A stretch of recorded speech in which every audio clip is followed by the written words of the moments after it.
Bakit yung mga tao diyan sa atin sa Pilipinas, hindi sila naniniwala na mahirap talaga yung mga OFW? Tingin niyo talaga sa amin mayaman, no?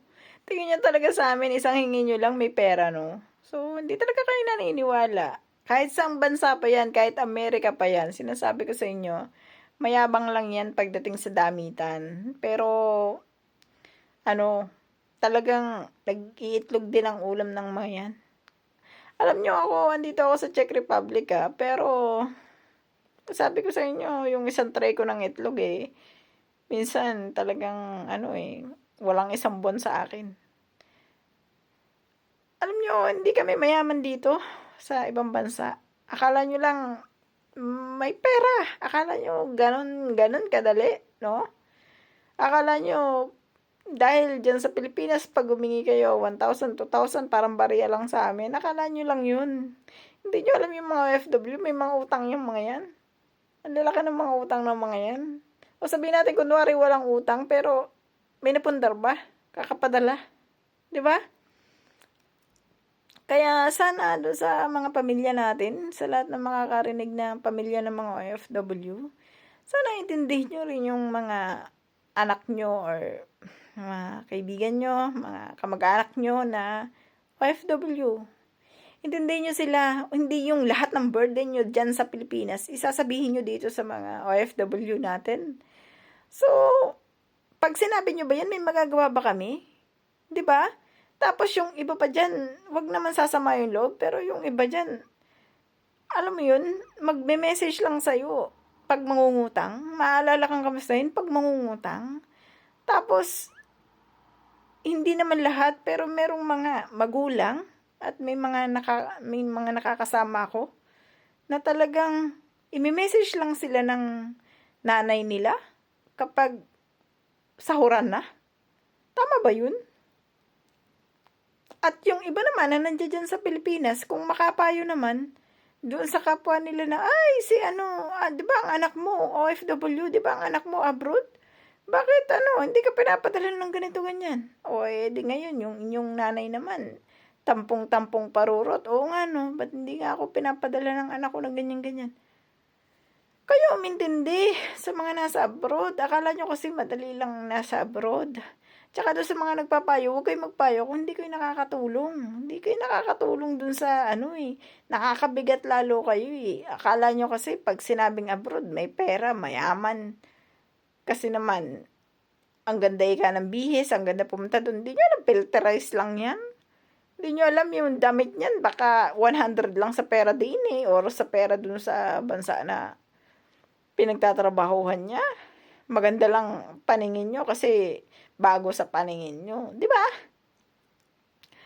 Ay, naiwan ko na lang din. Kasi ako minsan talagang lumalabas din ang sungay ko pag nakakadinig ako ng mga ganyang ganyang sasabihin na yun si nanay ko nga ganito Maalala lang ako pag mangungutang Maalala lang ako pag magme-message lang sa akin, kukumustahin lang ako pag sahuran.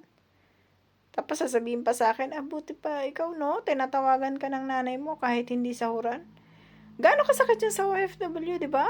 Kung anak niyo yung nagsabi sa akin, ano maramdaman niyo? Kung asawa niyo yung nagsabi sa akin, ano maramdaman niyo? Nakakaawa sila. Buti na lang ako as personal ko, hindi ko naranasan siya sa akin. Pero, syempre, bilang part ng OFW community, so, gusto kong sabihin sa inyong lahat, guys, na alam nyo, ang laking magpadala ng mga OFW. Meron dyan mga padala ng 15, 20, yan, 25, di ba? Pero yung tira sa kanila, alam nyo kung magkano? Sakto lang para sa pagkain nila. Pag nagkasakit sila, wala silang gagastusin. 'Di ba? Kayo diyan, yung 20,000 na padala sa inyo, gaano nyo katagal yun ginagastos? Isang araw, 2 araw? Ipag-iinom pa. 'Di ba? O kung minalas-malas pa, may bisyo pa. O, buti sana kung padalan kayo ng ganong kalaki, pero napunta sa maganda. Pero napunta ba talaga sa maganda? Kasi alam nyo, yung voice ng OFW. Alam nyo, marami lang kasi sa ating mga OFW na kapag hiningian ng pera, parang mas iniisip nila yung sasabihin ng ibang tao kaysa sa paghihirap nila.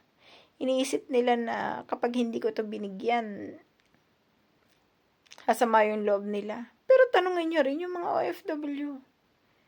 Ha? Kayong mga nandiyan dyan sa Pilipinas, nilalahat ko na kayo sa lahat na may mga kamag-anak or ano dyan na OFW.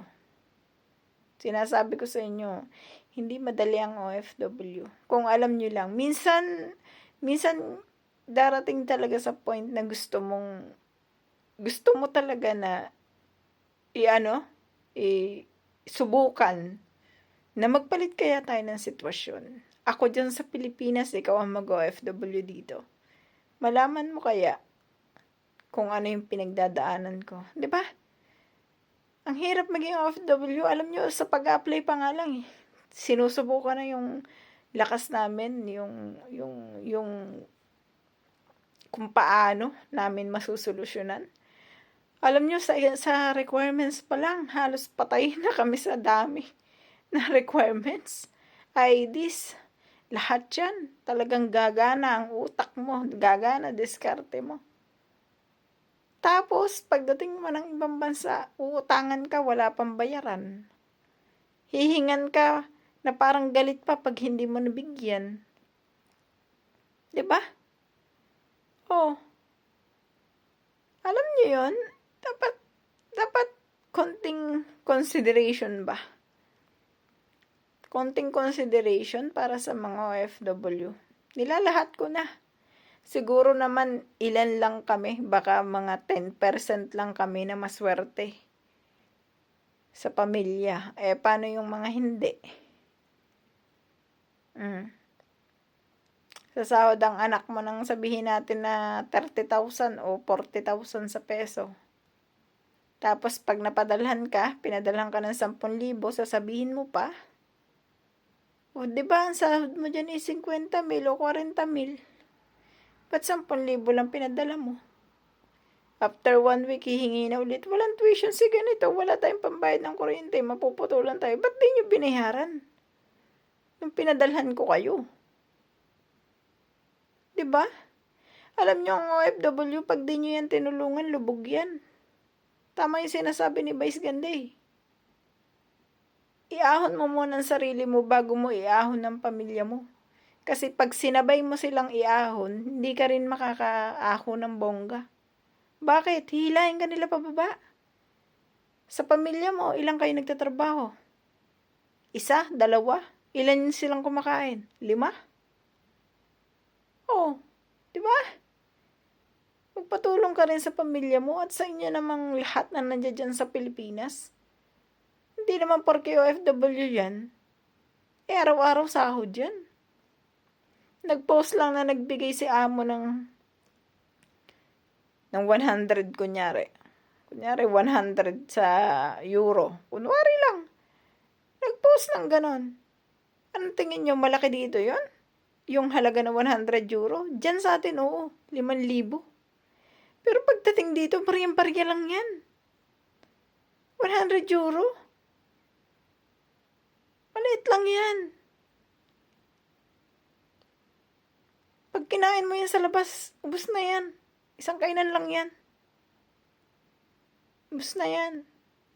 Kaya huwag kayo magsana-sana ulit dyan na parang kasalanan namin mga OFW kung minsan-minsan lumabas kami. Diba? Yung sinasabi ko ngayon para sa lahat ng mga OFW at saka sa pamilya ng OFW, pakinggan nyo. Kawawa yung mga OFW eh. Hinihila nyo rin pababa. Umaangat sila. Umaangat kami. Tapos hihilahin pababa nung iba. Diba? So, sana maging aral yan sa ating mga OFW. Mag-ipon kayo guys. Isipin nyo ang sarili nyo. Yun lamang. Thank you.